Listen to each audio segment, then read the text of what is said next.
Hello everyone! Today we're making chicken wings. Ones with super crispy skin, but still juicy on the inside. Just like these ones here. Ready for sauce or spices or however you want them.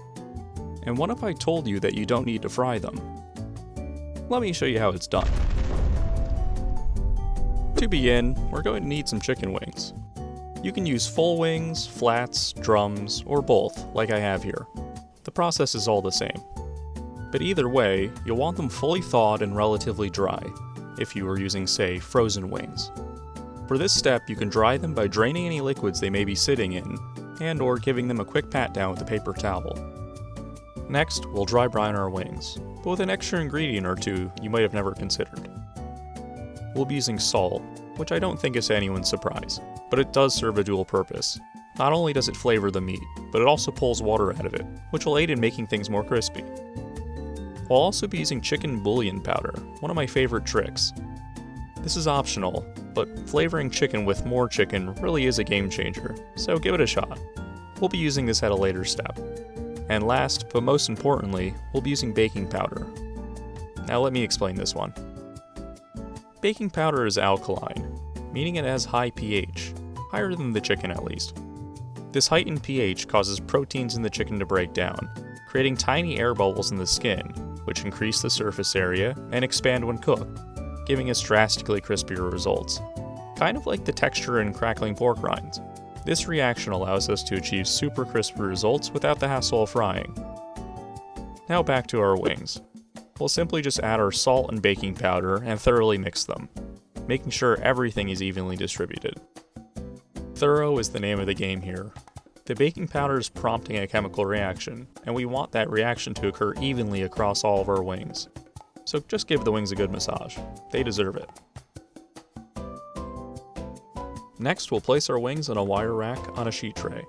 This is going to allow them to dry more effectively, with air circulating all around them, while allowing any excess liquids to drain away from them during this next crucial step, which is allowing them to air dry uncovered in the refrigerator. This could be for a few hours to a day. I generally let mine go overnight. The cool and dry environment of a refrigerator has a dehydrating effect, which is exactly what we want when we're trying to make crispy wings. The less water, the more crispy. Alright, so these have dried overnight, and you can really see the difference. The skin is tight and has contracted a bit, really clinging to the meat, and they're dry to the touch.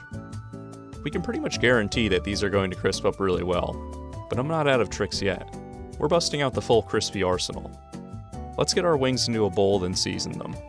They've already been seasoned with a little salt, but what if we seasoned our chicken with chicken? Here I have that chicken bouillon powder, the stuff you would make chicken broth with, to really boost the chicken flavor to our wings.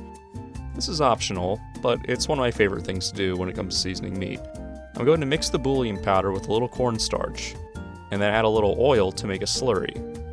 This is going to thinly coat the wings, giving us another layer that can crisp up when we cook them.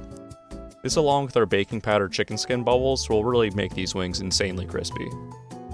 Drizzle on the slurry and just give them a good mixing to make sure everything's nice and evenly coated. Then we'll return them to our wire rack and tray. Again, we want to make sure there's space between them. No touching. They need their personal space.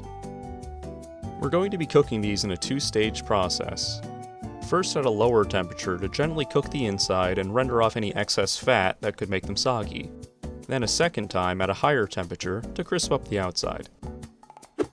Using the convection bake, or air fry, setting of our oven, we'll cook these for about 12 minutes at 150 degrees Celsius, or 300 degrees Fahrenheit. Halfway through, we'll flip our wings to ensure even cooking. You can see they're already starting to color and crisp up. But our second cook at 200 degrees Celsius, that's 400 degrees Fahrenheit, is where the magic happens. Let's return them to the oven and let them go for another 20 minutes or so. While we wait, let's make some sauce quick. I'm feeling buffalo. In a small sauce pot, melt some butter. And then add your hot sauce of preference. Maybe a little garlic powder. And whisk until it comes up to a simmer. Whisking is important here. It's going to emulsify our sauce by incorporating air into the butter, making it thicker and frothier. You'll notice the sauce lighten in color, as air is incorporated into the mixture. Easy as that. After 22 minutes in the oven, our wings are looking like this. And I think they're looking pretty good, but I'll let you be the judge of that. But are they crispy? Well, in that case, I'll just let the wings speak for themselves.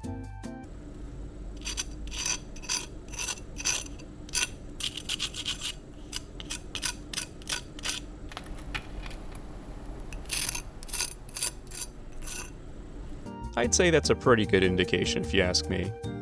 In a side-by-side comparison between these wings and fried wings, you might be hard-pressed to tell the difference. Although flavor-wise, don't forget that these ones have a little something special in our seasoning crust. You can really see our crispy little air bubbles all over the skin. I'd say these are ready for a saucing and tossing. We'll just get these back into the bowl and hit them with that sauce.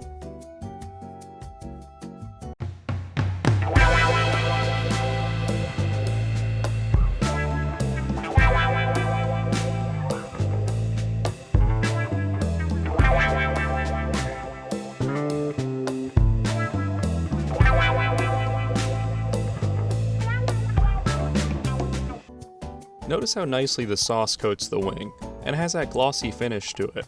That's from the emulsification we did earlier. It really does add a lot of body to the sauce, making it stick really well and have a shiny appearance. And because these wings don't really have a heavy breading or anything like that on them, they don't get soggy, even after being sauced. These same wings are incredible with anything you put on them. Parmesan and garlic, hot honey, teriyaki, however you like your wings. They also just taste amazing, 10 out of 10. I really can't buy buffalo wings anymore because they just disappoint most of the time compared to these. The next time the big game is on, or if you're just in the mood for wings, make these instead of ordering them. You'll be glad you did. I'll also put my blue cheese dip recipe in the description, if you're into that sort of thing. Are you a blue cheese enjoyer or a ranch enjoyer? Let me know in the comments, so I can determine who the real buffalo wing fans are. I hope you enjoyed this video. I know I did, because I love buffalo wings, and sharing my cooking with you. You can help me continue sharing by liking and subscribing.